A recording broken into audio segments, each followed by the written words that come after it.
নমস্কার, সবাইকে স্বাগত জানাই জীবনের গল্প চ্যানেলে।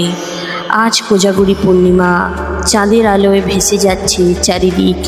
এই শুভ রাতে মা লক্ষ্মীর আসেন প্রতিটি ঘরে, আশীর্বাদ দেন শান্তি, সমৃদ্ধি আর সৌভাগ্যের।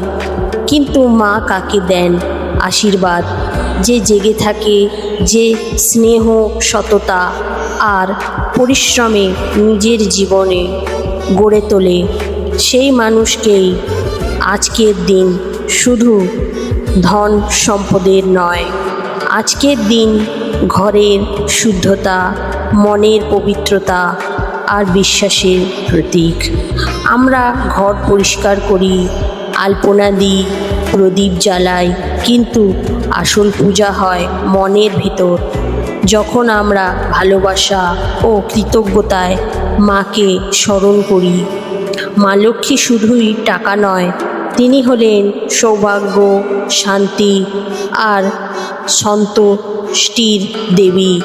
যেখানে সত্য, সৎকর্ম আর ভক্তি থাকে, সেখানেই মা লক্ষ্মীর আশীর্বাদ থাকে। আজ রাতে যখন প্রদীপ জ্বালবে, মনে মনে বলো, মা, আমার ঘরে সুখ দাও, আমার মনে শান্তি দাও, আর আমার জীবনে যেন সব সময় আলো থাকে। আজকের কোজাগরী পূর্ণিমা আমাদের শেখায় যে মানুষ যতটা দেয় ততটাই ফিরে পায়। তাই মা লক্ষ্মীর পূজার সঙ্গে সঙ্গে চলুন আমরা অন্ন দান করি, সৎকর্ম করি, কারণ সেখানেই মা লক্ষ্মীর প্রকৃত বাস। সবাইকে জানাই কোজাগরী লক্ষ্মী পূজার আন্তরিক শুভেচ্ছা। মা লক্ষ্মী যেন আশীর্বাদ করেন আপনার জীবনে অগাধ সুখ, শান্তি ও সমৃদ্ধি।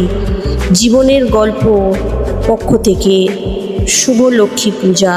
ভিডিওটি ভালো লাগলে অবশ্যই লাইক, কমেন্ট করে দেবেন, আর চ্যানেলে নতুন হলে সাবস্ক্রাইব করতে ভুলবেন না। আবার দেখা হচ্ছে অন্য কোনো ভিডিওর সাথে।